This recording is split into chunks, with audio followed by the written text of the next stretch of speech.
entrepreneurs, if you've ever traveled to Los Angeles International Airport and been at the Delta Terminal, you will see a booth, a shoe shining booth, with a sign that says, "Free Shine." The first time I went there, I thought it was like some kind of a hoax. The second time, I said, "I've got to try this." And I did, and when I went to pay the guy, he said, "No, it's free." That's what I meant.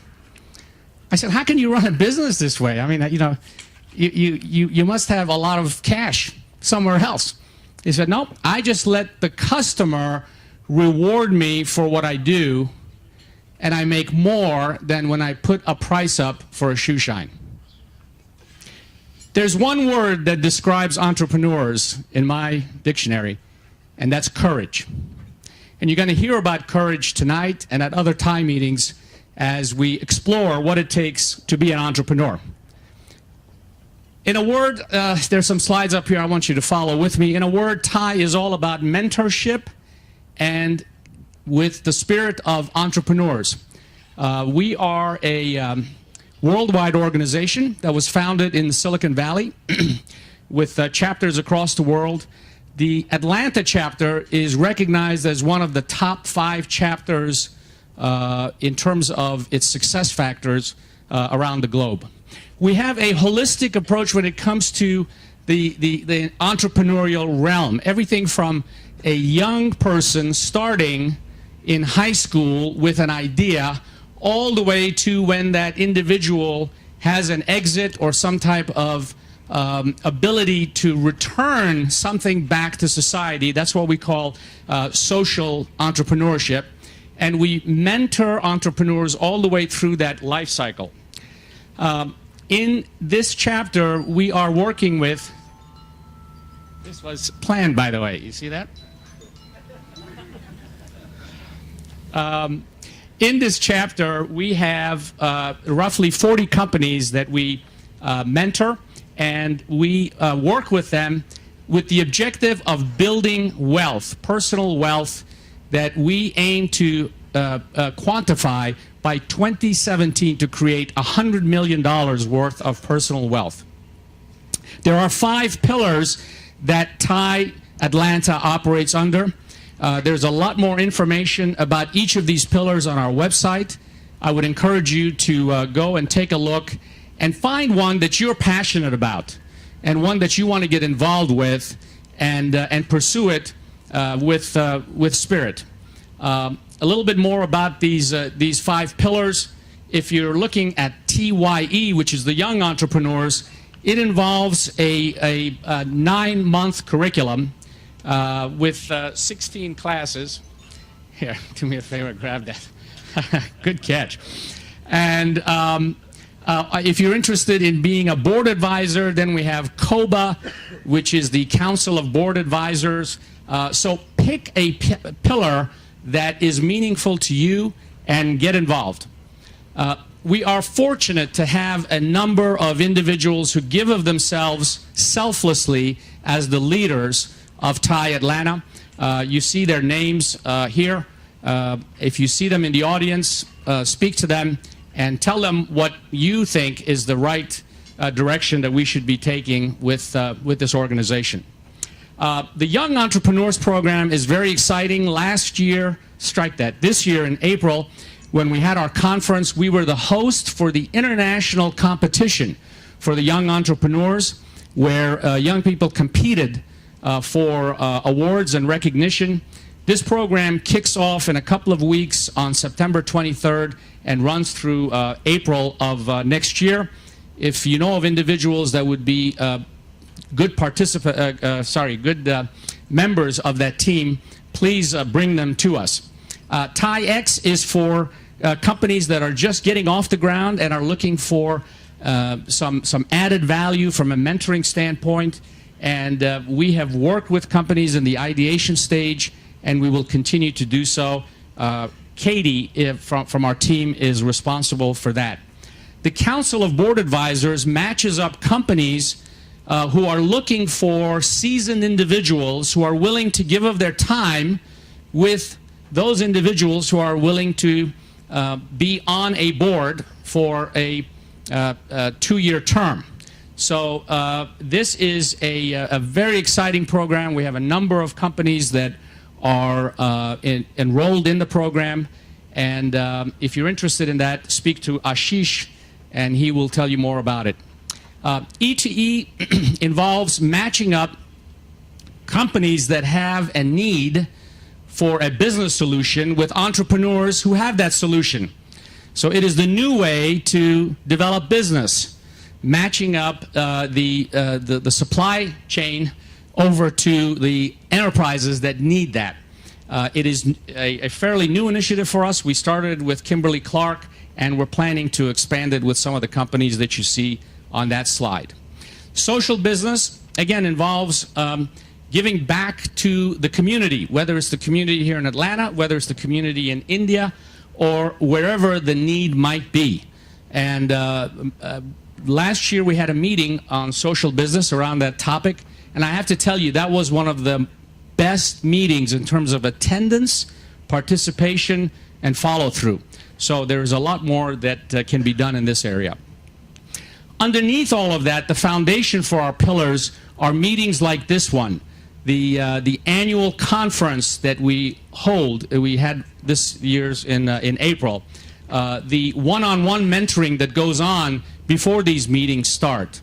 So the takeaway from this slide is, if you have any passion at all for entrepreneurs, get involved with TiE, and it will reward you greatly. These are some of the individuals that you can spot in the audience. Raj is here tonight. Ashish, the fellow with the bow tie, is here tonight. Katie, the young lady at the end of the slide, is here tonight. So speak to one of them and express your interest in an area, and we will be sure to talk to you after the meeting. None of this would be possible without the generous support of our sponsors. You know, it's much like the Olympic Games that we all watched. None of that would happen without the many sponsors that support those athletes. And in our case, we have several that I'd like to mention in Morgan Stanley, the Chug firm, Greenberg Traurig, Kumar Prabhu Patel and Banerjee, Cherry Beckert Holland, our silver sponsors, Verima Technologies and Avion, and a host of other companies who we really appreciate their support. And if you wouldn't mind, let's give them a big round of applause right now.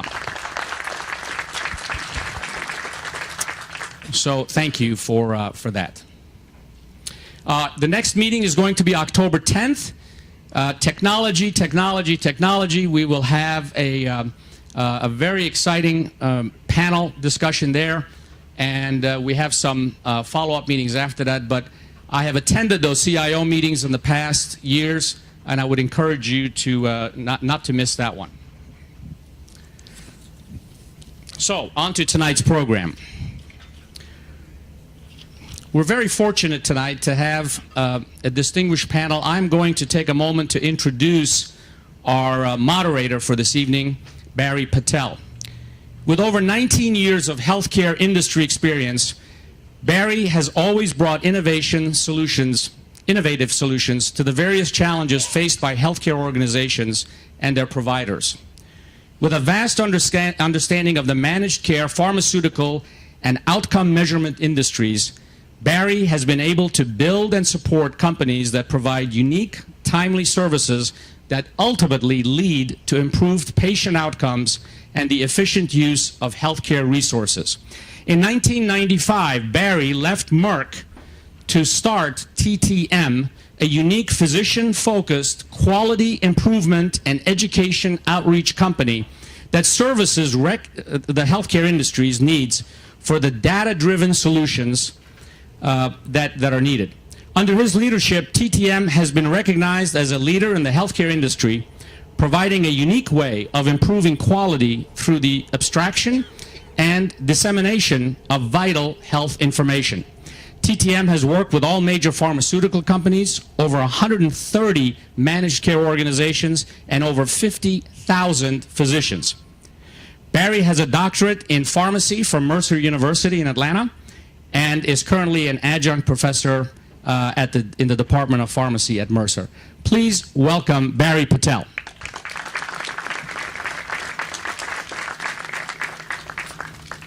for catching. Thank you.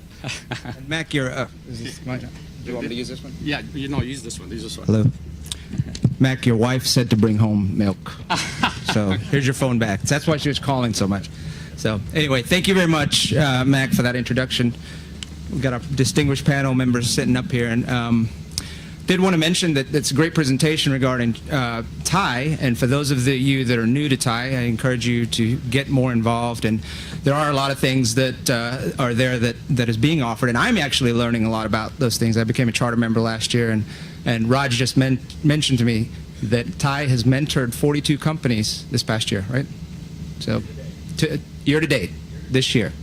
So that's a big accomplishment, because that's just what Mac was talking about, is the fact that TiE is here to help support entrepreneurism, and we hope that we're going to be doing a little bit of mentoring of you to help you navigate through some of the opportunities in healthcare. And to put a little perspective on what those opportunities are, yesterday was obviously a very historic day. It was 9/11. I actually happened to be in D.C., which is a pretty sombering experience when you're driving by the Pentagon on the day that it occurred 11 years ago. But just a lot of discussion about where we are today since 9/11 in 2001. And the war on terror has, over the last 11 years, I want to get an understanding, if you know, how much has been spent on the war on terror over the last 11 years. Does anybody have any ideas? The two wars, I'm talking about Afghanistan and talking about Iraq and some of the, just ballpark. 5 trillion, 2 trillion?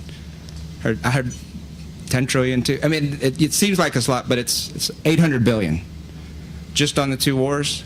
You think it's a lot bigger number, but it's not. But I put that into perspective because that is how much we spend every year on Medicare and Medicaid, the two programs for the elderly and for the poor for health care.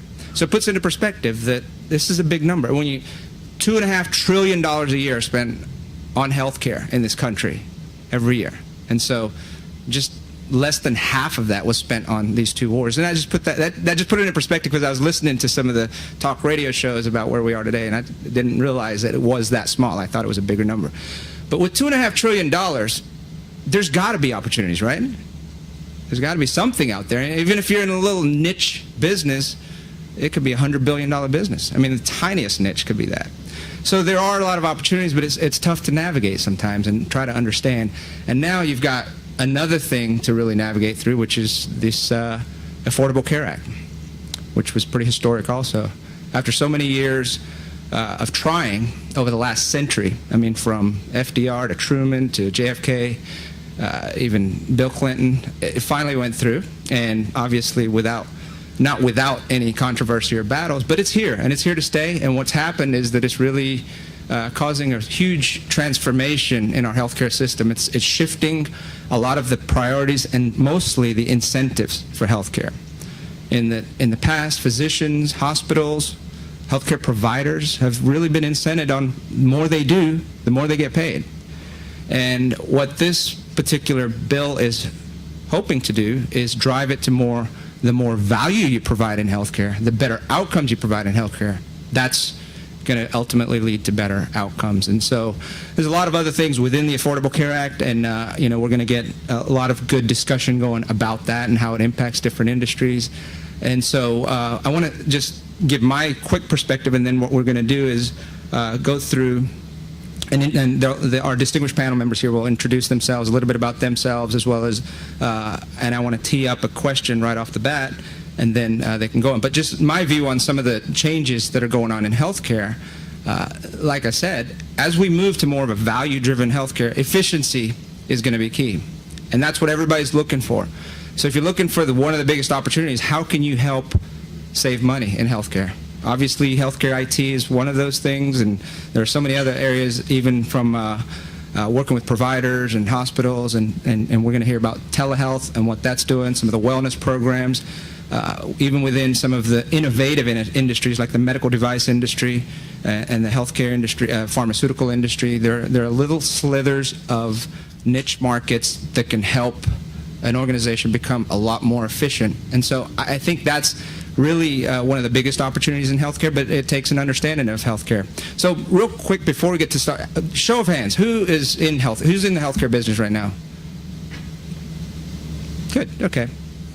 Which is pretty good, because I know with TiE we're trying to encourage more healthcare entrepreneurs, healthcare related companies to be involved. So I'm pretty encouraged with that. But I know this is the one year that a lot of the folks do show up. So that's good to see. But for those of you that you might want to get into it, because it is a growing industry. It's one of those industries that really not going to go away. Everybody's going to need healthcare, and we're going to continue seeing that growth over the years. Maybe not in the dollars, maybe that $2.5 trillion that's being spent, maybe it's spent more efficiently because of some of the innovation that we can come up with as entrepreneurs. So with that said, I want to first introduce Kathy Harris with ShareCare, and then we'll go on to the rest of the group. Well, I won't introduce. Kathy will say a little bit about herself, and what I want to tee up is what you're seeing that's evolving in healthcare that's really what you feel is the most impactful thing. If you could take it from there.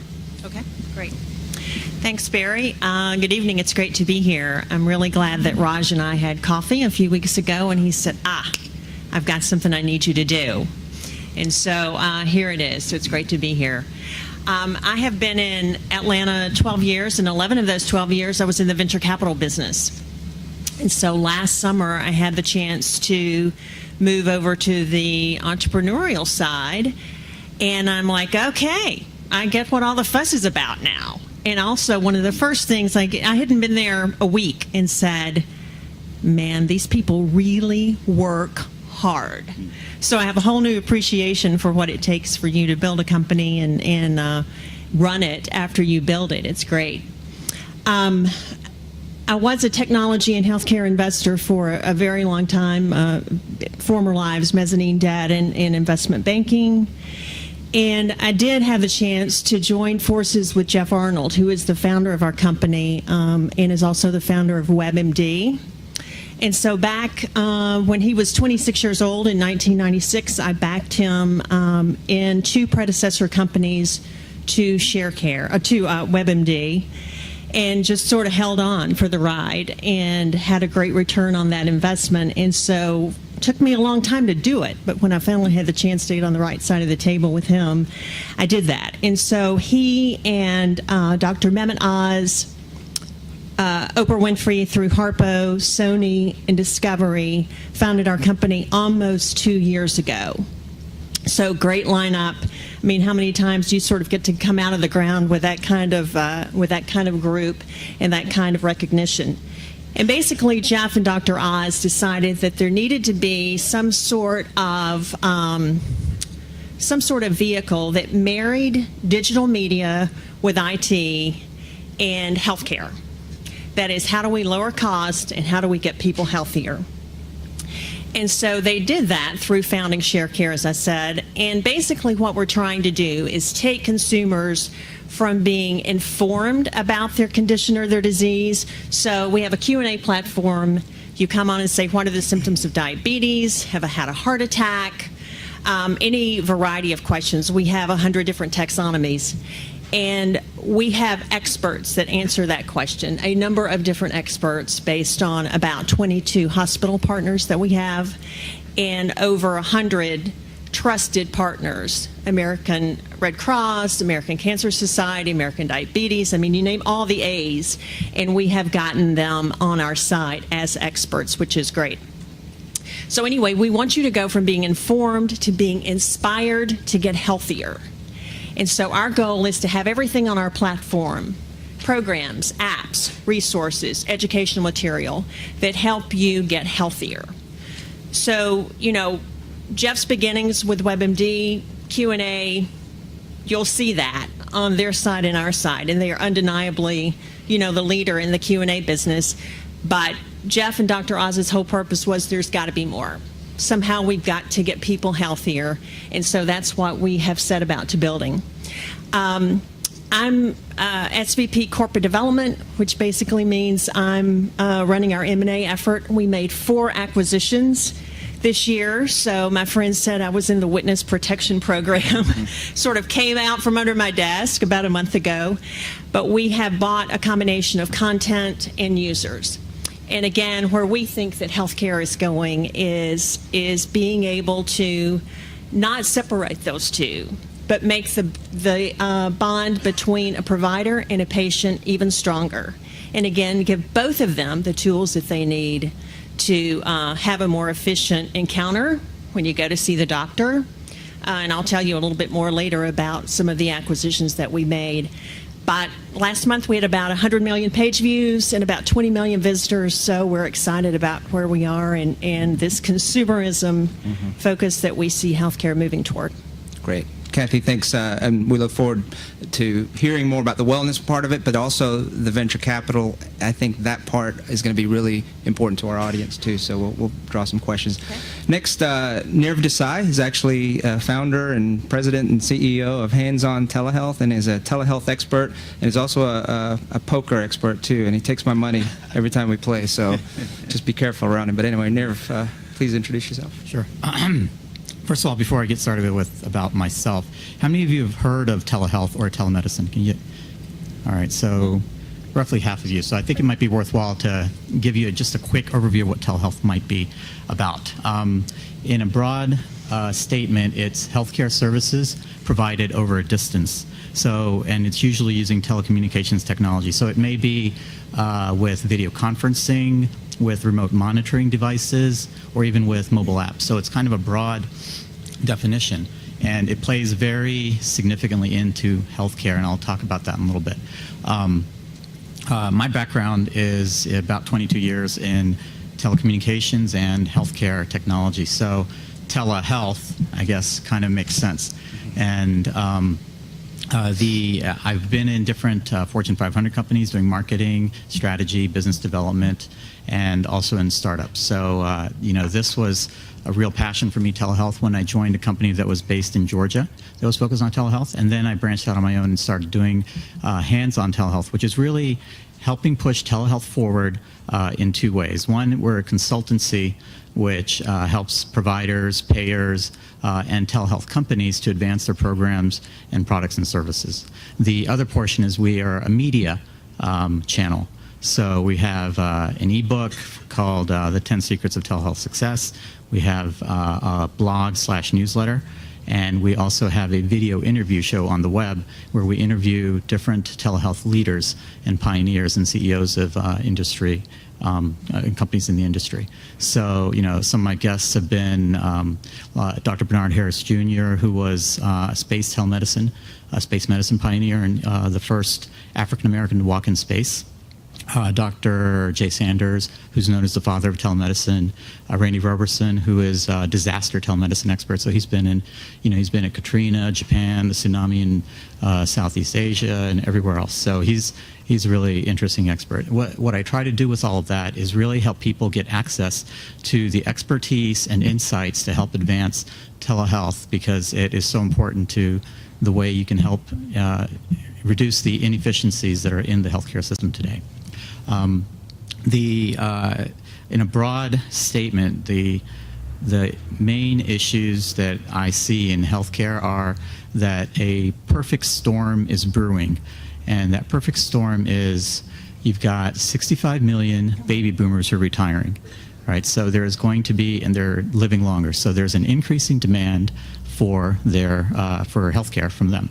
Then you have a decreasing supply of physicians. So some studies say that by 2020 there will be between 85,000 and 200,000 less physicians than there need to be, so that to deliver all the care that's required. And then, in addition, you've got, with healthcare reform, you've got the increasing scrutiny on the care that is delivered and oversight of the expenses as well. So you've got all these pressures, increasing demand, decreasing supply, and increasing scrutiny over the care that is delivered, and that creates a lot of pressure and it creates a lot of opportunity in healthcare to relieve those pressures. Telehealth is one piece of that, and I think I'll save some vignettes and examples for later. Yeah, no, Nirav, that's great, and I actually just want to mention one thing quick before that. This is great that we've got kind of two different perspectives here. You've got a large venture capital backed and with leadership from folks like Jeff Arnold, and then you have somebody that's bootstrapped an organization pretty much. So I think that's it's going to be good for you to be able to hear different perspectives on some of those opportunities in healthcare and how they can fall out. So appreciate that. And then so we'll move to Grant. And we really appreciate Grant. It was a last-minute invitation. We appreciate you coming on board. And as William Gallagher Associates, and they work with a lot of healthcare companies, and he does. So. Yeah, I was out in the parking lot, so Barry asked me to come in. Actually, I'm a terrible poker player, so if you'll excuse me, I'm going to put my wallet here. Switch it to the other Quick. No, I'm Grant Bell. I'm with William Gallagher Associates, and what my firm and I do is we manage risk for the people who invest in companies like the ones that you're starting. We manage risk for companies like the companies that you're going to start, and we manage risk for the companies that you want to sell your products and your services to. Hospital networks, different types of healthcare services, healthcare IT companies. And so it's an interesting perspective from where I sit, because I get to work with the entrepreneur from the bootstrap perspective, through the investor process, through the various exits that are out there that you might desire, and manage risk along the way. And what I really love about what's going on in healthcare really is just this amazing impact between the intersection between really smart people with really good ideas that are making granted an impressive financial impact for themselves and for a lot of other people, but more importantly, just a really significant impact in the quality of life on a global basis. And that's just, to me, something that's really special to be a part of without having to be as smart as you are. So I can just help you manage risk along the way. So Good. I'm happy to be here. Great. Well, we appreciate all of you for introducing yourself. Remember, also gather your questions, because we want this to be as interactive as possible. And so as you think up questions, I'm sure we'll be able to get through them all. So let's start with just from the standpoint of the introductions we've heard about the companies that you all manage and work within. The rural healthcare setting is one where it's totally underserved. There are a lot of opportunities, obviously, for efficiency. So telehealth definitely has an impact there. Kathy, some of the wellness and consumer education programs that Share Care does. Do you want to comment on some of those things and some of where we're going and where those opportunities are that could possibly be of interest to everyone? Sure. Well, there's just an incredible amount of information on the internet. We have an online presence, and we'll probably only have an online presence. So we are betting the ranch on the fact that people are going to want to continue to find out about their health care and take ownership of their health care choices through searching online. There are 45 million health care searches a day. 80% of the people who use the internet are searching for healthcare information, and 60% of the people who use the internet say that they have made a medical decision based on something that they read on the internet. So 27.5 million tweets, 13,000 apps. I mean, we could go on, and those numbers have grown explosively over the last 2 or 3 years. So one thing that we have set about doing, whether it's, urban, rural, underserved, people who could go in and pay privately for their services, is try to condense some of that information and make it more usable and more accessible. So I mentioned earlier that we have an expert-focused Q&A platform. So again, back to the heart attack example, you'll probably get an answer from Dr. Oz, since he's a cardiologist. You'll get an answer from the American Heart Association, and then our local partner here is Piedmont Heart Institute, and you'll get an answer from a Piedmont physician, a cardiologist. So again, we think that it's important to try to get as much information in one place as we can. We are working on a registration point on our site where you'll come in and take a health risk assessment, and that will guide you to a diabetes center, a heart center, a sleep center, whatever condition that you feel like you need a focus on. And again, have lots of resources around that. Educational material, apps that you can use, ultimately products that you can buy. We're not there yet. That'll probably be sometime next year. But again, I mean, I think all this regulation is obviously going to bring a lot more people into the system. And so what we're trying to do is saying, to empower people to be comfortable with making their own decisions, or at least getting smarter about their healthcare choices, you have to have a lot of information in that. So that's what we're trying to do. We acquired realage.com. I don't know if you all have taken the Real Age test, but go home and do it. It compares your biological age to your chronological age. And there are 4 billion health facts in that database. So again, we're using a lot of really smart people to try to host the sort of content that we think people in any sort of demographic or geographic area will need.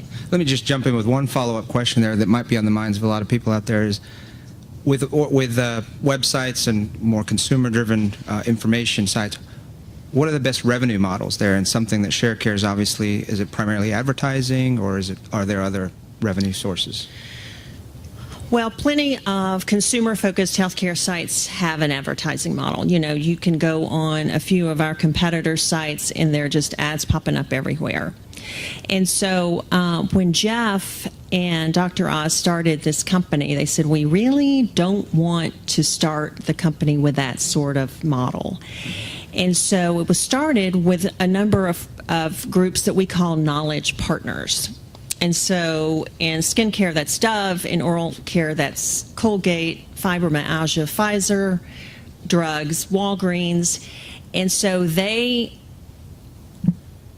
generated revenues for us to have access to your questions, to answer your questions, and to ultimately, when we get a bit more of the site built out, where there is a skin care center or whatever, they will again provide materials. And then we're moving also to a professional model, ShareCare Pro, where providers will pay per month per provider for a lot of these same resources. So we have a little bit of a blended model. Okay, that's helpful. And I think that's one of the things within any opportunity within healthcare. You do have to follow the dollar, obviously. Where is that dollar coming from? Where is it going? In telehealth, it's probably easier to understand just because there are revenue models already existing. It's an existing marketplace, right, Nerf? There are a lot of different ways to look at the ROI in telehealth. Let me give you an example. You were talking about rural health, right? Mm-hmm. So a great example of telehealth is an area called telestroke. Stroke is the 4th leading cause of death in the country now. There are probably about 800,000 people every year that get it or die from stroke. If you look at the types of stroke, there are 2 types. There's an ischemic stroke, which basically is a blockage, not allowing blood to get to the brain. The other kind is a hemorrhagic stroke, which means there's a bleed. So in either case, the brain's not getting blood, and as a result, it starts to die off. So for the blockages, which is 80%, the ischemic strokes, there is a drug approved by the FDA, which if given in the first 3 hours of a stroke, and some studies say 4.5, it can clear up the blockage. So, and then people have made miraculous recoveries from getting that drug, TPA. So if you want to take a guess as to how many people actually get TPA, it's about 5%, that could potentially qualify. And the reason is because TPA, if given to the wrong patient, could kill them. It could actually, let's say if it's a hemorrhagic patient and it's actually clearing up, moving, killing, destroying the blood or whatever, it is going to make things worse. And for various contraindications, it's a bad thing too. So the only person that's really qualified to give, to determine whether or not the patient should get TPA is a stroke neurologist, a vascular neurologist. That kind of person can look at the patient, evaluate their symptoms, how severe the stroke is, look at the CT scans, and really make a call as to whether it's appropriate for them. But guess what? Strokes can happen to anybody, anywhere, and there's never enough business for a stroke neurologist to live in rural Georgia, right? So people just don't get access to that kind of care. And so some people will end up getting transferred to a tertiary care facility like at Emory or Georgia Health Sciences University in Augusta or something like that. But by that time, they've lost a lot of time and they've lost a lot of neurons, and so there's a lot of waste going on there. So the benefit of a telestroke solution is you're going to enable a neurologist from a specialist, a specialized center to take a look at that patient very quickly, even though they're presenting at a rural hospital. and you're going to be able to determine whether or not you can treat that patient with TPA, and take care of them there. You may also be able to help treat them, maybe determining that it's not a stroke, but they can be taken care of locally, or that it is really severe and it's not a stroke and it's an intracerebral hemorrhage or something else, and they need to be transferred to your facility for surgery or something else. The value that creates is that sometimes the rural hospital gets to keep the patient, which otherwise they would be transferred indiscriminately to the tertiary care facility because they knew they couldn't take care of a stroke locally. So they get revenues. In the meanwhile, the hospital, the tertiary care facility, also gets a benefit because they get the higher value patients, and they also don't get the patients that they don't really need to treat locally. Because they could have been treated at the rural hospital, and if you get these patients here in your beds, then they're just clogging up beds, whereas other higher value patients could be taking up those beds. Okay. So there's benefit all around in that kind of scenario, and even the payer benefits because they don't have to pay for a transfer cost. Transporting the patient from one facility to another. So there's a lot of benefit in those kinds of scenarios. So again, sticking with that theme of making healthcare a lot more efficient and actually more effective by bringing it to rural areas. Now, do you see any current challenges that aren't being met in the telehealth industry that might be opportunities for budding entrepreneurs or organizations that can work in those areas? Yeah, there are a ton of opportunities. The reason is that telehealth, it's great for the patient, and and there is ROI, but there are a lot of challenges because what you're doing is you're introducing change. And as you may or may not know, the healthcare system is slow to change. And when you introduce telehealth, you're introducing new technology, new workflows, new relationships, because now you're working with people that you haven't been working with before, and new processes. So all those things are new. And then you've got the high visibility associated with it because, wow, you're starting to reach out to areas that you haven't reached out to. So now administration is looking at it, and they're wondering about the capital expenses and the operating expenses, the ROI and the legal issues and everything else. And the clinicians are worried about malpractice and all that. The technology folks are worried about security of the patient information now that it's being transferred outside of the traditional realm of the hospital. So there's opportunity to help alleviate those concerns and create solutions that make things easier. Reimbursement is also a big issue because right now in many states, telemedicine consults are not reimbursed equivalent to in-person consults.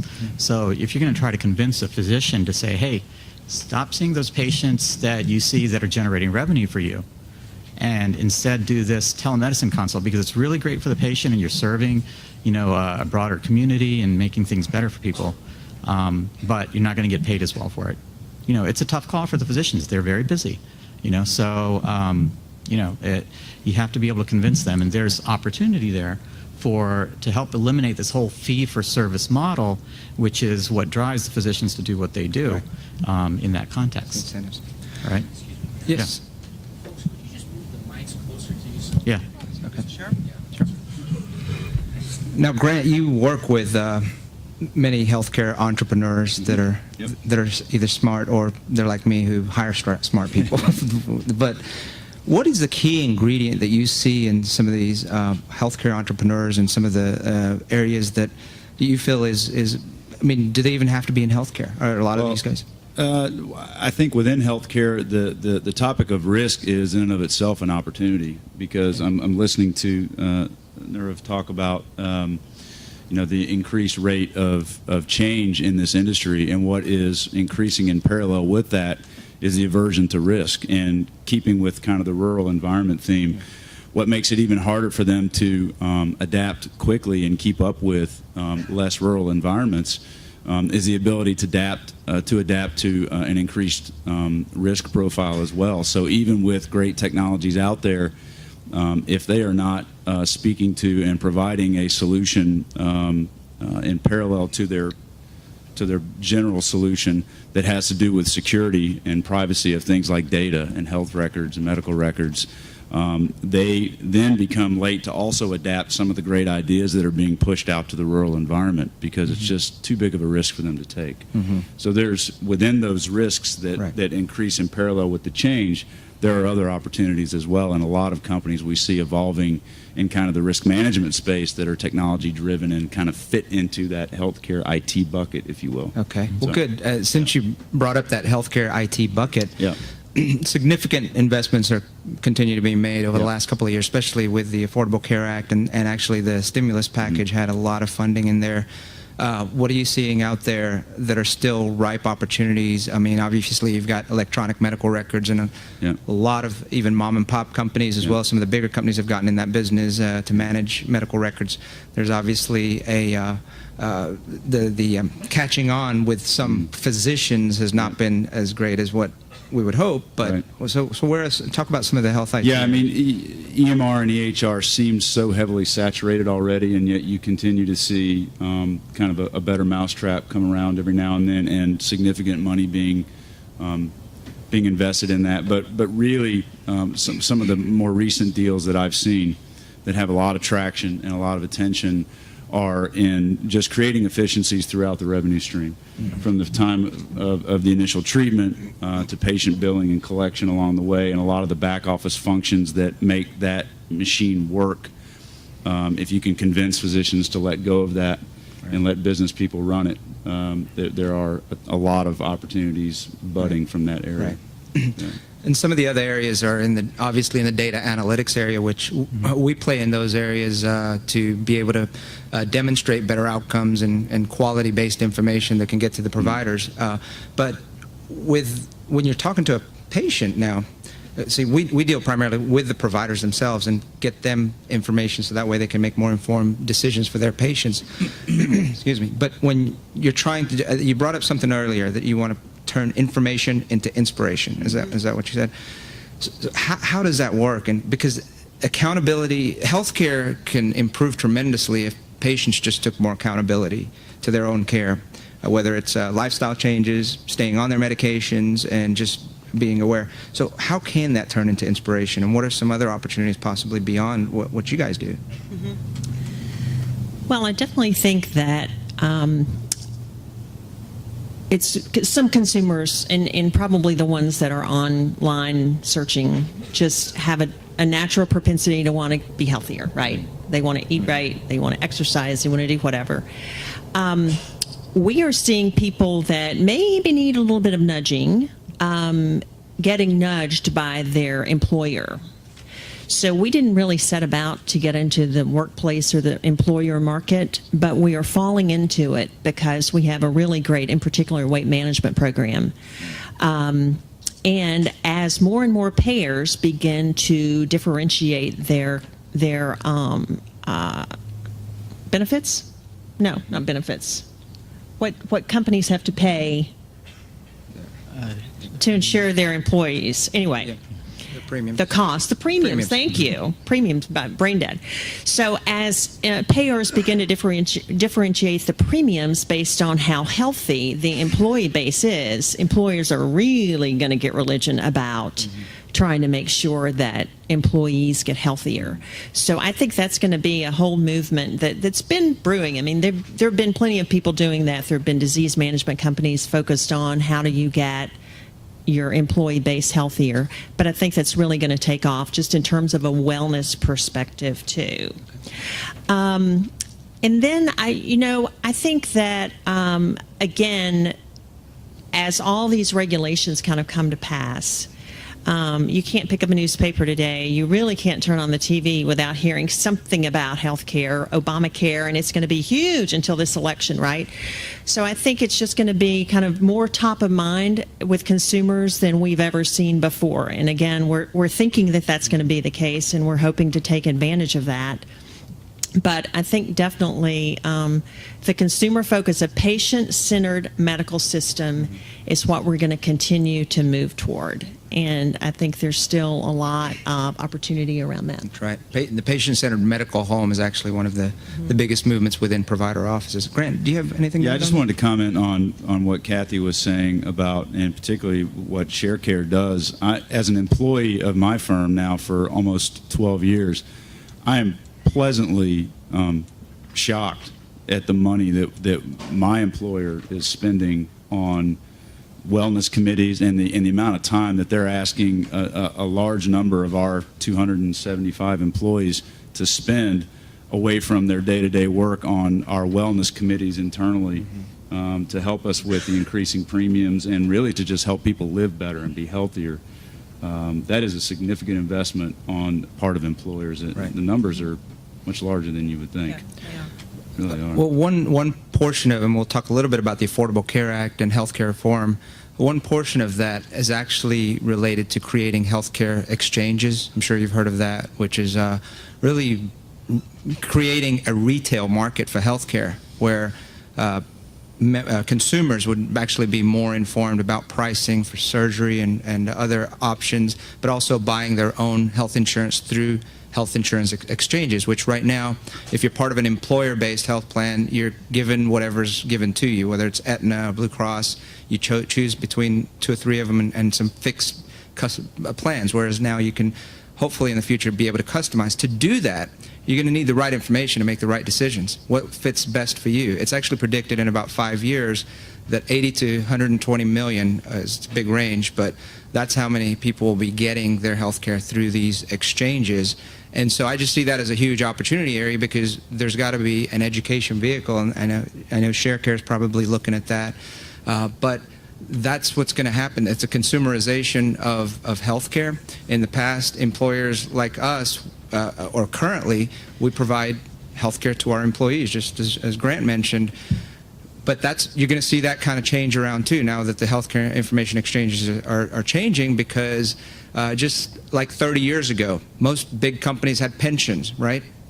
Now everybody has 401k programs. Nobody really keeps pensions. It's more of a consumer-directed type of investment that you make for your own savings. Well, that same thing is trending in healthcare, where instead of the employer paying directly for the premium, they, through these exchanges, especially small businesses, can just offer a voucher and have the employee themselves buy their own insurance. Well, what is that going to require? It's going to require a lot of information to make that right decision. So if anybody has any comments on that, I think, or just in general, the Affordable Care Act and other impacts that you feel it's happening on your business as well as some other opportunities? It's a loaded Definitely question. telehealth, it does. Yeah, Definitely. okay. And at some point, I'd actually like to go back to that inspiration question, too, because I think there's Well, something interesting let's about take it that. right now because you look inspired by that question. And I'll answer this. okay, one let's in a move minute. closer to the mic, too, Nerf. Okay, sure. Can you guys hear me okay? Yeah. All right. And Kathy mentioned 13,000 apps in the healthcare world. If you're thinking about getting a healthcare app as a consumer, you may download an app and then not really use it. You may use it a little bit and then, the utilization wears off. So what's really important in terms of transforming to inspiration is figuring out how you can get utilization and maintain it. It's compliance with an app just as well as it's compliance with medication or anything else. And so some of the things that people are seeing in the world of mobile apps is, what are the things that will actually cause people to continue to use the solution? And there are a couple things that matter. One is kind of making it fun, putting a game or a metric into it, right? And that's important because it just doesn't make it drudgery, and then there's another component, which is adding real-time feedback.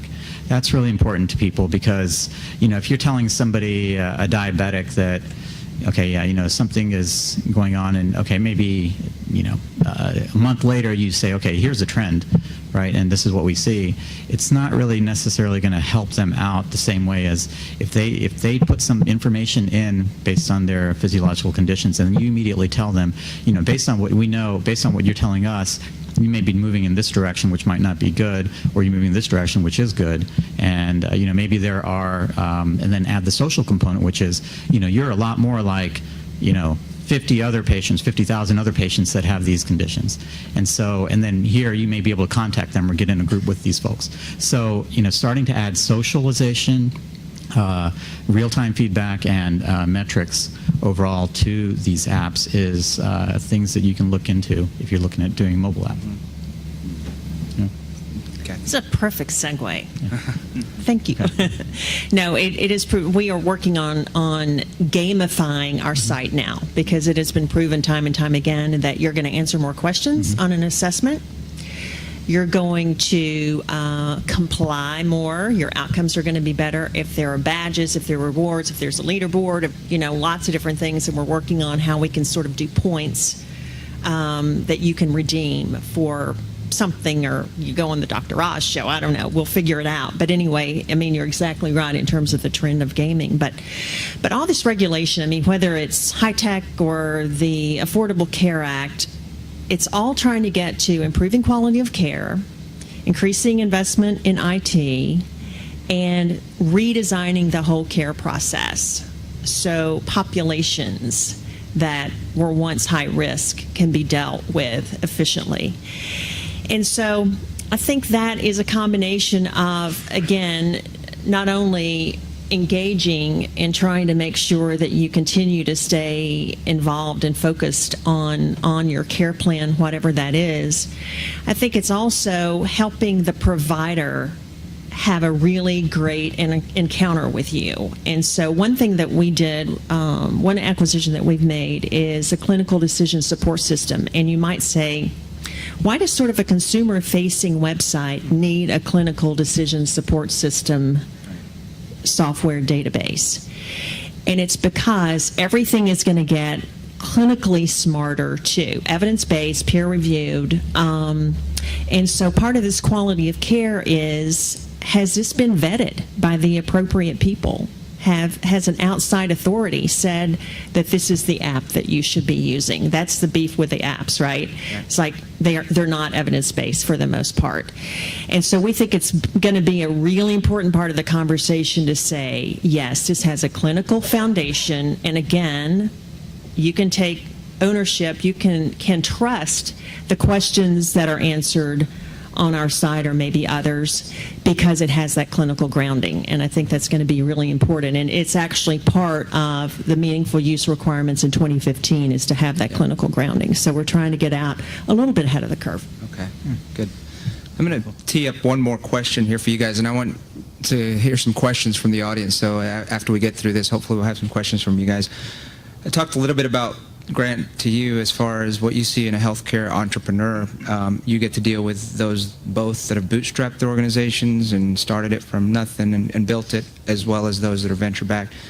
Go through some of those contrasts that might help our audience understand some of those key characteristics from each of those, and then, Nirav, if you can jump in on some of the advantages and disadvantages of bootstrapping something and really providing a service. And then Kathy, if you could end it right here with just some discussion on how bigger organizations handle and some of the challenges there.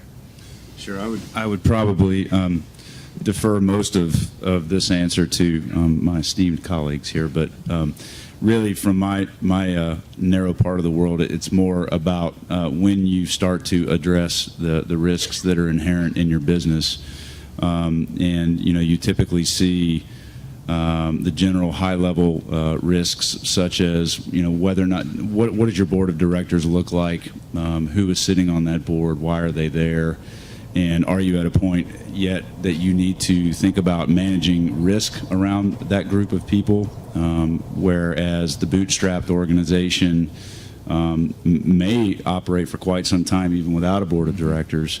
Whereas the outside backed company is going to have engagement with people who aren't going to invest in the company until there's something there in place to protect themselves and that company's ability to indemnify them with some balance sheet protection and different risk management measures around that. So I'd say really the biggest difference from my little piece of the world is the decision-making process and the timing about managing different risks and prioritizing those. They look very different from the bootstrapped organization versus the angel or private equity or venture-backed company. Mm-hmm. All right.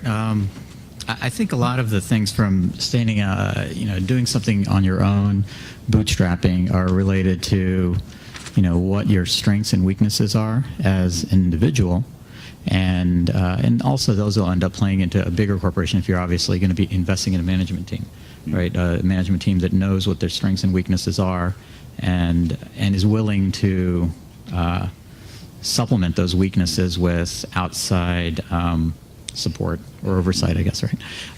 In my world, starting my own business, when you can leverage your strengths, but you have to become acutely aware of where you're not strong, because if you have things that you can't do very well, they will come to bite you, because no one else is going to do it for you. So you either have to figure out how to get better at those things, or you have to figure out how to outsource. And frankly, from the standpoint of different entrepreneurs, I've heard from, the more they learn to outsource and build their team and do those things rather than trying to do everything themselves, the more successful they become. And actually, if you look at just a really big example, Richard Branson, he doesn't run these businesses, right? He's a billionaire many times over, but he just hires good people to run different things, and he makes more and more as a result of that. What you have to do as the owner of your business is really focus on being the rainmaker and marketing your business, doing that more than anything else, because no one else is going to be able to do that for you. You can outsource some of those things too, but again, that should be the focus of your business, is figuring out how to grow it more than anything else. And also not looking for perfection, because if you don't get perfection, then it just delays things so much more. And the most important thing is persistence and taking action, because if you don't, then I'll give you my example of I thought of Angie's List 15 years ago, right? But I didn't do anything about it. And of course, there's no proof of it. But a friend of mine and I were talking about starting businesses, and he said to me that the difference between you and me and all these other people that start businesses is they do it. And that's all there is to it. It's just taking action. And granted, there's some people that may just get started with something, and then they don't really follow through on it very far. But that's how that funnel of great ideas starts becoming smaller. The ones that start to get implemented, and the ones that keep persisting and moving forward, and despite all the odds, just keep moving forward and pressing forward. And a lot of times, it's because they continue to persist, take action, and market well.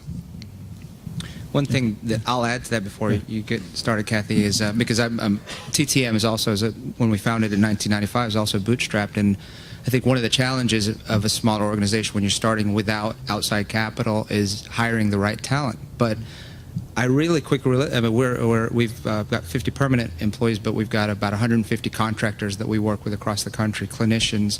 But I underestimated the fact that we can actually hire good talent. And the best way that can occur is you've got to have a great HR person. And then there's all these business textbook formulas on when you bring in an HR person. Bring them in earlier than you think that you need them, because HR, your human resources, and hiring the right talent can make a huge difference to your organization, and it's an investment that will pay off over and over again. And I think if that's one thing, as bootstrapping an organization, you're a little bit reluctant to make some of these investments that you feel like only big companies or VC-backed companies can make. But one, I would really emphasize on, because just like Richard Branson, he hires the right people. Jack Welch, the famous saying, take twice as long to hire, but half as long to fire. So your HR department is going to guide you with that, and the right person there is going to be the person that helps you do that. Even if you have to, a lot of people use outside consultant HR companies, but it's still not the same thing as having somebody that's internal, that's really looking out for your best benefits all along the way. So I think that's one thing that I've learned for sure. But Kathy, anything to add from? No. Well, what's there not to like about our founding shareholders, right? I mean, Dr. Oz, let's just go get Johns Hopkins. Let's just go get, New York Presbyterian as clients. I mean, he has an amazing presence both here, and he's in 114 international or countries outside the U.S. So it's an incredible person to have in your corner. We've since raised capital from Galen Partners, who it's a big healthcare investor in New York, from Tomorrow Ventures, West Coast based, Eric Schmidt's fund, and a Nashville healthcare-focused fund. So we've tried to touch on a combination of media people, media-savvy investors, and healthcare-savvy investors. Because, like I said, we're trying to marry both worlds. But with a group like that, to both your points, I mean, you know, our board books are 50 to 75 pages long. I mean, it is a gargantuan effort to get a board book together. You know, when we've made these acquisitions, most of them have been made with stock, but our board has had to approve them. And whether it's a $1 million acquisition or a $50 million acquisition, it's the same huge acquisition memo. So it's just a different, it's just different, right? If you'll remember, I met Jeff Arnold when he was 26 years old selling heart monitors that people wore, and then he'd fax the results to doctors. And if there was an issue with the time that the person wore the monitor, then the physician would call the patient. I mean, crazy. And I wasn't crazy about the monitoring business, but when he walked in the office, I was like, I'll have what he's selling. I mean, he had just incredible passion, to your point, Narav, about, you know, you've got to believe that this is going to happen no matter what, because there will be days when nobody else believes that but you. So if you don't have that sort of conviction and don't have that sort of passion about what you're doing, then think about, you know, am I really ready to go on this journey? Because it's been quite a journey. I mean, that was 15, 16 years ago when, you know, Jeff has created about $1 billion of returns for shareholders since then. But, you know, it didn't happen overnight. So it can happen to anybody. Absolutely. And I think the common theme is it doesn't matter if you're bootstrapping or VC backed. The common thread is passion. You got to have it regardless, either way. So let's go to the audience here. What's on your mind? Let's hear from you, and what do you want to hear from our experts here that is on your mind? Anybody? Yes, if we're going to have the mic coming to you. All right. Hello. Yes. Okay. Well, I'm going to say something that might make you feel better, Nirav. I think Angie's List has never made a profit. So, but the question I was going to ask is, let's say an entrepreneur comes up with a solution that is good for the healthcare industry and it's going to help them move forward. How do you get them to try it out? How do you, even if you have all the passion in the world, you know, like you said, you know, some of you mentioned in the beginning, the healthcare industry moves very slowly. So how do you get them to try something out that's going to be something new that no one has done before? I guess I'd put it two different answers to that. One is you start off potentially by just giving it away. I've had one of my friends. He started a business that he just, you know, got somebody to try it for free. He got a reference out of that, and then they were in a user group. So all of a sudden they were, you know, sharing all the success stories from that with the user group, and that created more references. So what you really want to do is find a way to increase word of mouth or expand your sales channels, even if they're not getting any kind of revenue or commission out of it, right? Because what you want to do is get your name out there, right? So that's one piece of it, and the other piece of it is you really need to look at what is your unique selling proposition, right? So what is it that the question you have to ask is this is the question in the other person's mind: why should I do business with you, as opposed to every other alternative I have, including doing nothing, the status quo? So that's your competition, right? So that's what they're thinking about. What are you going to do that's different for them? And you have to answer that question for them in their mind, because that's what's going to matter. It's a good question. I'll follow up on that too, that you also have to get very creative in the way you contract with them. And if you've got something new and that it's not demonstrated yet, there may be some risk-based contracting involved. It depends on what type of service or product that you have to offer. It's kind of with the free theme, but more, okay, look, I'm putting this skin in the game. I need you to put some in the game, and then because sometimes when it is free, there's not enough skin in the game for them to really get wrapped around it. Or even a money-back guarantee or something like that you could do, right? But I'll just add one thing, too. I mean, people in my role, corporate development roles in all these businesses, if I'm doing my job, I'm looking for the most innovative solution I can find. So, you know, I try to keep up with everything going on, and which is very difficult to do because there's so much going on both the West Coast and the East Coast and in between. But that is my job. So if you have intellectual property, or if you have, again, back to, in our case, users or content that would be valuable to us, I'm going to talk to you about it. And I think that other people in other companies would feel the same way about that because, you know, we're trying to say we've got the cutting edge tools and, you know, we have the most innovative games out there. And so try that angle too. Right. More questions? Some of you healthcare entrepreneurs out there. Okay. Yep. What is your marketing strategy? You're talking to me? Directed to. Nirav and Kathy, how do you reach out to the consumers to let them know about rules? Okay, the question is, what's the marketing strategy, and how do you reach out to consumers about your product? You want to go first, or? Sure. Well, we have, Jeff has always been absolutely sold on search, on SEO. And so we work hard to make sure that the doctors that have profile pages on our site, and then the trusted partners that I was talking about, the ADA, American Red Cross, whomever, has links to our site. So we're also picking up that content. So we're blessed with a lot of organic search from consumers. From consumers. A doctor is searched on average 77 times a month. So a lot of these medical decisions that are made are based on people Googling doctors. So the more that we can have, again, these experts that I've been like talking to you guys for 45 minutes about matters. And then, you know, I'll be perfectly honest, we also manage DrOz.com, and an incredible amount of traffic comes into DrOz.com through his show. If he's promoting something on the show, we're going to make sure we know about it on our site, plenty of advance to have it. And so we have those two funnels, which are really important.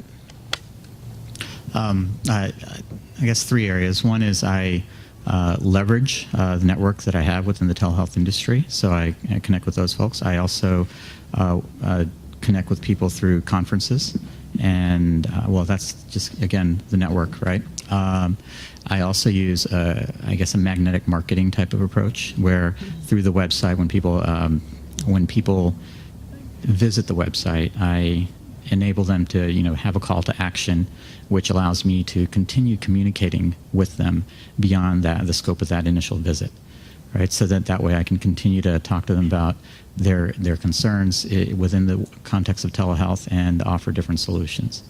And then thirdly, I also use social media. So I use in my world, I leverage a lot more of LinkedIn and Twitter and those kinds of things. But you know, depending on what you're trying to do, you could be using Facebook, a lot of Web 2.0 properties like Pinterest and those kinds of things. So there are a lot of opportunities, and you can continue to go down that path. And you can also go down SEO. Yeah. You can clarify that your market's not consumers, but it's really exactly. the payers. Yeah, right? it's the payers and providers and the companies that are in the telehealth world. Right. But again, I think you can do B2C or B2B, and those strategies that I've incorporated, they can all apply in either context. Right. I think I saw another question. Yes, sir. The question for Kathy. A lot of your content is coming from the industry association like ADA or service providers. How trustworthy? Now, how trustworthy it will be, and will it not have a vested interest? It looks like it's more paid content than experts' content. Mm-hmm.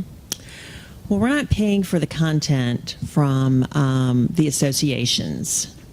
You know, we have about 20 people in a content group, a big editorial staff, and so they are constantly doing QA on all the content that we get.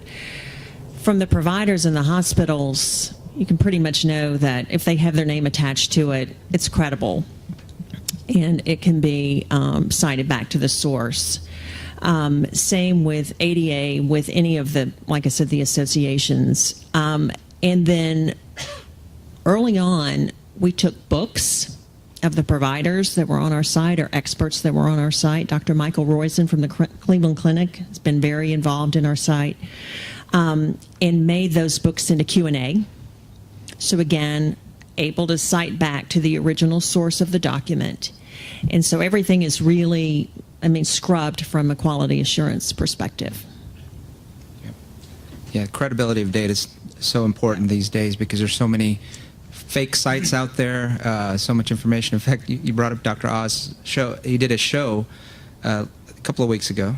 Of course, I'm home on the afternoons, right, watching the show. But he about search engine optimization, because so many people use his name with their product that he's not even even promoting, and he was really mad about it. He had an It's IT not guy in like there. that. Yeah, and so it happens all the time. So, but that goes to the credibility issue. Well, can I just add to that? I think Yeah. that's a great point from a marketing strategy standpoint.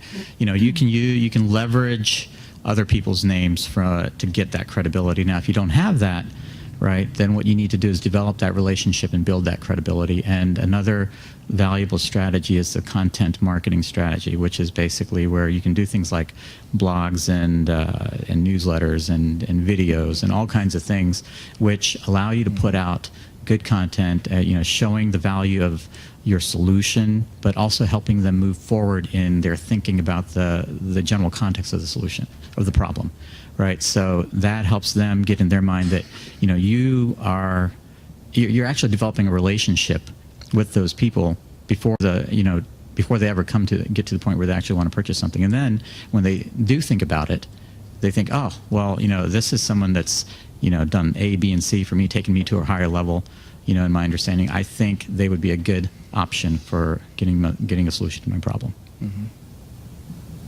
Okay. More questions? Okay, right there. Karen. With the whole, Yeah. Let me get the mic there, Karen. right, thanks. With the Obamacare, right? There's so much of importance that's being attached to results now, right? Consumer-driven healthcare, and it's all going to be shared accountability of providers. It's not just going to be, only the primary physician or just your pediatrician, right? It's about shared accountability across a chain of providers. Can you talk a little bit about, what type of opportunities do you see arising out of that? Shared accountability and, shared education of the consumer, and how do you empower the consumer? I can certainly see how shared care is going to make, a lot, and can make a big play in educating the consumers. I want to hear more about technology, the information sharing across these chain of providers. Sure. I could start you off well, Kathy. You kind of prep for that because we're working in that accountable care field right now. If you don't know what it is, there are new legal entities that are forming called accountable care organizations that are groups of providers, hospitals, DME providers, the skilled nursing facilities, all coming under one legal entity to take on risk-based contracts, either from a payer or from Medicare. And so to do that, you've got to become more efficient and drive the decisions that are made on an individual patient towards overall outcome improvement, quality improvement, and value, so that way everybody now makes money. Everybody splits the savings, including the physicians. And so they're not now driven to do more, they're driven to do better. And hopefully that's the care. So when you think about that, so it's a good question, what sort of infrastructure is needed in this new setting? Well, one of those, I think, is obviously empowering the clinician decision makers with the right tools. So there are a lot of credible sources out there from the federal government that does a lot of the funding for research, a lot of the academies, the American Diabetes Association, some of these others, American College of Cardiology. But then how do you get that in the hands at the point of care? And there's a lot of electronic medical record tool opportunities, I feel, that are out there for that. But I think Kathy can comment more on, okay, so now how do you make the patient more accountable with information and empower them that way within this accountable care organization structure? Mm-hmm. Well, and two, I think you had a question, sort of a B2B question too, I think. Actually, B2B and the whole thing. I think that when you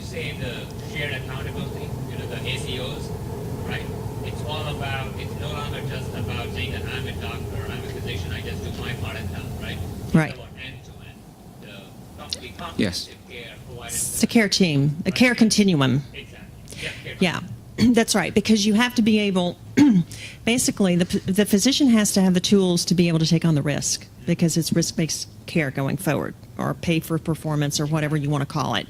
It's changing it's redesigning the whole care process. And so, part of it is for ACOs, they have to be able to attract patients. Well, first attract doctors, because it's not automatic that if a hospital decides to, or a payer even decides to organize an ACO, that they can recruit the right sort of doctors.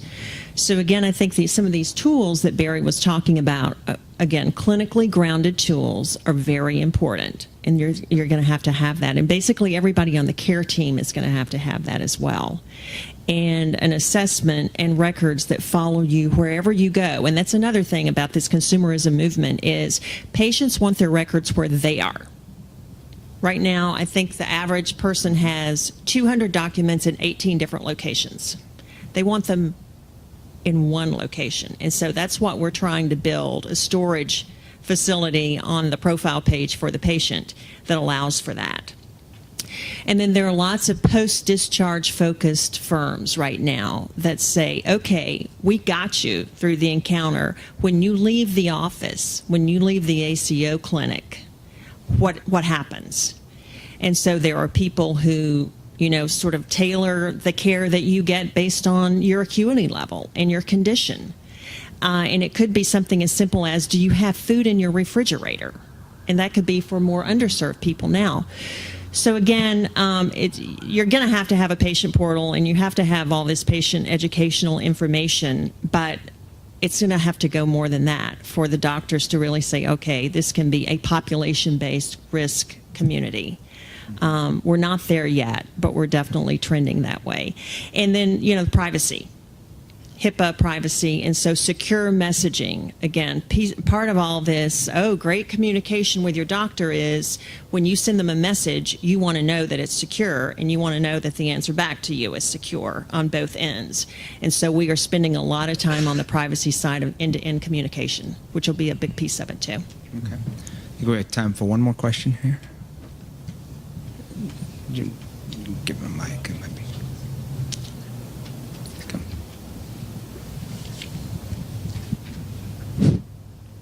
So Barry, you mentioned about government spends every year almost more than $2 trillion per year on the healthcare. So can you give us a number on how much percentage of that is on the IT contribution? Okay. Well, the government spends about $800 billion with Medicare, Medicaid. $2.5 trillion is total healthcare, government, and Oh, okay. But as far as IT spending, it's more by the organizations themselves, obviously. So if a provider has electronic records, then they're going to invest in their own. And then is that what you're asking? Yeah, I mean, I'm just looking for how much the opportunity. The percentage of opportunity for the IT companies. Mm-hmm. Can anybody Kathy? give? You might have a good idea of that with the VC world. I don't. Or you want? Now, the government subsidy, meaningful use, is $27 billion. So, not. I saw the data last week, and I don't remember what it is. Certainly, all of that hasn't been expended. Mm-hmm. But that's when everybody and their brother said, okay, we're going to get in the EMR business. But that's sort of the baseline. And I think not only the subsidy, but I'm looking for overall, the IT opportunities that are available by IT companies in the healthcare industry. Right. I think they're just very varied. Yeah, it's hard there's to government answer that. funding that touches a lot of different areas. Okay. There's tens to hundreds of millions of dollars being devoted to broadband, infrastructure, so that you have much more connectivity for health information exchanges for rural hospitals and facilities. So there's an infrastructure that's being laid out for a lot of that as well, right? And then there's for all the EHRs and things like that. There's other money set aside. Well, and I think that percentage is going to vary depending on the organization. $2.5 trillion gets spent on healthcare, but then those healthcare organizations have to spend money to become more efficient. So if you're a hospital, there's going to be a percentage of your budget of your revenues that's going to have to be forced towards the IT, and it's going to differ by that. And I don't know if we all have that overall number, but it's going to differ by entity within the healthcare. But I think an interesting data point is last quarter was a record high investment by VCs in healthcare IT companies. That's okay. Yeah. And it's sort of trended that way the last year, I think. And so I don't know what the total number is, but that just means that it's going in the right direction for healthcare IT companies. And if it's getting the attention of the VCs, then it's growing. Yeah. So I think do you expect to increase that number as the technology grows, or? There's no reason why it should reverse, frankly, because there's still, what we've been talking about, whether it's EHRs or it's consumer transparency pricing models, which we didn't even get into, but Castlight just raised $100 million to really push that out, which I think is a huge, huge potential area to focus on. So there's nothing to indicate that number is going to slow down. And just from an investment standpoint, I've also seen that venture capitalists, they're moving towards things that aren't as long time frames, like to actually come to fruition, like medical devices, which have to get FDA clearance, or or pharma, which takes a long time to go through that. So they are moving much more into things like IT and services, things that will create the efficiencies and the gains and in healthcare and show immediate, more immediate results. There's a lot of opportunity in healthcare for operational efficiency. So if you can find ways to make things more automated, more mobile, or even more miniaturized, those are things that you can look into. Yep, and I think in closing, that's what I'll say too, is the fact that it's such a huge industry, and I said it right at the beginning. All you need is a little niche within that. I mean, $100 million raised for Castlight. So the knowledge of the industry is obviously important to know which areas where those niches exist, but when you've got something that large, they're going to be there, and then dominate that field is what you've got to do. So, anybody else have any other closing remarks before we get closed? Or? Well, I'd just like to add to your point, that to get into a niche, I know maybe half of you are in healthcare now and some of you aren't. 10 years ago, I wasn't in healthcare, and when I first joined GE Healthcare, and I was just in awe with the people that had been there for a long time, and I guess what dawned on me was there's almost no substitute for the experience of time being in an industry. But don't keep waiting. Now I'm 10 years in, right? So, you build that expertise over time, and don't be afraid to walk in there and just get your hands dirty and start learning. Because there's a lot to learn, and you can pick up nuances and expertise in very many different areas of healthcare and add value. But my venture hat did just flip on there for a second earlier. I wasn't going to act on it, but now I am. So you see, part of it just doesn't die, does it? It just keeps coming out. Make sure you have someone on your team who has healthcare experience. Who has sold into the healthcare sector. If you have a product for a hospital, get somebody on the team that's sold into the hospital space. For doctors, for consumers, whatever it is, because you will spin your wheels a long time if you don't have somebody who knows that space cold. So it doesn't have to be everybody on the team, but at least one person on the team really needs to know the industry and how to sell into it, because it's not easy and the sales cycles are huge, long. Exactly. Preferably you're a sales guy. Nice to know that.